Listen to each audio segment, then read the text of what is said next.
Hey booktubers! So I haven't done a video in a really long time. Well, I've only done one, but it was ages ago and I thought I'd do another one. I have seen this tag going around. I'm not exactly sure who first did it, but it's called the My Life in Books tag, and it's practically a bunch of questions where you have to go looking through your bookshelf and find books to answer the questions. I thought this was really fun. So the first question is, find a book for each of your initials. For my first initial, which is E for Elizabeth, I have Edgar Allan Poe, which is like this huge massive collection of all of his stories and poems. And I'm about halfway through this because it's huge, and I'm loving it. I think his writing style is absolutely amazing. I just kind of read it and be like, oh my god. But yes, I'm actually trying to finish this year. I don't know if that'll happen because the writing is tiny and there's a lot of pages left, but it is absolutely gorgeous. My next initial is P for Page, and I chose one of my favourite books of like almost all time, which is The Passage by Justin Cronin. And I actually first read this on my Kindle when my first ever Kindle, because I now am on my second one. I read it on there. It was actually the first book I purchased, and I decided to go ahead and buy the hardcover. And yeah, I got it second hand and it's like almost perfect practically for like $4, which is awesome. And I've read it again since then. You know, I'll probably read it again. I still haven't read the sequel to this because they are really huge books, but I absolutely love the world. I love the writing style, I love the characters. I love everything about this book, seriously, just... For M, I'm kind of a little bit cheating for this one because I don't have any books that start with M, but I also want to use one of my favourites. So I went with Les Miserables, which this is like my favourite copy of it. I have like 2 or 3 copies of it. Yeah. I read this book last year during winter. It took me about 3 weeks. I took my time, but I also didn't. I love this book. Have already started reading it again, doing it like a volume at a time, so practically treating each volume as a book and just reading it one volume at a time. Probably take me another year to read it because I'm slotting a lot of books in between, but yes, I love this book. Next question is count your age along your bookshelf and then pick out what book it is. Well, I'm 18 and I counted along, and the 18th book on my bookshelf is Bloodlines by Rochelle Mead, which I have read this, and I'm on Indigo Spell, I think, and I'm about halfway through that, but I put it down like ages ago because I just wasn't in the mood for it.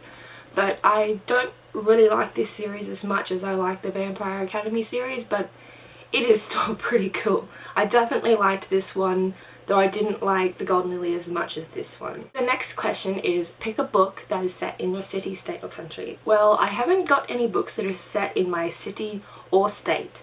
That would be just a little bit harder than...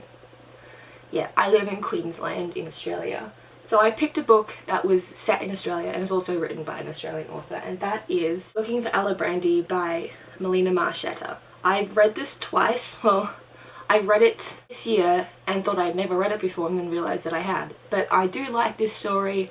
I have seen the movie.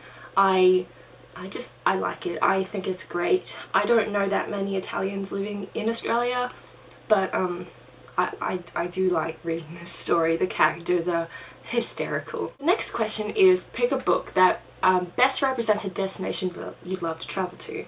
This country, it hasn't always been on my list to go to. I have been interested in going there, but it's not always been on my list. But when I was reading this book, I wanted to go there. This book is Anna Karenina by Leo Tolstoy. I have a love-hate relationship with this book, but I thought the setting was so pretty.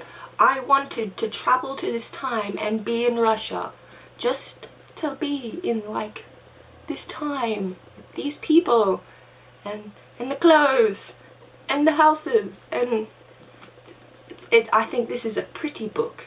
Pretty, like there's lots of pretty things in it, and that makes me want to travel to Russia a lot, but go back in time also. The next question is pick a book that's your favourite colour. I actually have a couple of these, but I thought I'd go with the prettiest out of all of them. And that is, yeah, Grimm's Complete Fairy Tales, which is, if you can kind of see, is green, not just gold. And I have read this, I sat down and read it in like 2 days, because it's the smallest out of all of my leather hardbound books that I got. Love it, love it. The next question is, what is a book you have the fondest memories of? I don't have a copy with me because it is packed away somewhere, but it is a book that, it was my first book that I think I ever finished, and I cried so much, and I think I'm getting a new copy for Christmas. It is The Little Princess by Frances Hodgson Burnett. I adore that book. I adore the movie. Whenever I think about it, I think about when I was young and I was trying to finish this book because I'd never really finished a book before, and this was the book that I decided was gonna be the book I would finish first, and I just love it. I love it so much. Next question is, what is a book that you've had the most difficulty reading? I also don't have a copy of this because I read it on my Kindle. Clockwork Orange by Anthony Burgess. Oh my god. I think it took me like 10 tries to even get into that book, but I was like, it's like a 100-page book, like it'll take me like an hour to read, why can't I just sit down and read this thing? And it's because of the way it's written in some kind of made up slang, and what really bothered me is that I got to the end of the book and realised that there was a freaking glossary. That book took me way longer to read than it should have, and the freaking slang just put me off so much because I actually thought it was a decent story, however messed up, that it was a decent story, just the language was very hard to get into. I did not like that. I do not like reading books that are kind of English but not really. No, I don't like that. That's confusing. That just confuses me. Last question is, which book in your TBR pile would give you the biggest sense of accomplishment when you finish it? Well, considering that most of my books that I own are on my TBR pile, finishing all of them would probably give me the biggest accomplishment. But I thought I'd pick out about 2 to show you which ones would give me the most accomplishment individually if I finish them. First one is The First Men in Rome by Colleen McCullough. This is such a massive book, and it is the first book in a series of like 8, and they're all like this big. But I'm really interested in reading about Rome, and yes, but I know that I'm gonna have trouble with this book, especially with the names, but I am excited to read it, just not yet. The next book is a classic, well, kind of, and it daunts me. It's horrifying. I'll get around to it, you know. I picked it up at a book fair. I'm like, yeah, I'll read that one day. It'll happen, probably, maybe over the summer. I don't know. And that is Gone with the Wind by Margaret Mitchell. This thing is huge. It's huge. I'm accustomed to huge. I like huge books, but it's a classic, and huge classics freak me out. So we'll see how that goes. Well, that's it for this tag. I am going to try and do some more videos, maybe possibly a bookshelf tour, because I know how much people like them. I know I like them. We'll just see how it goes.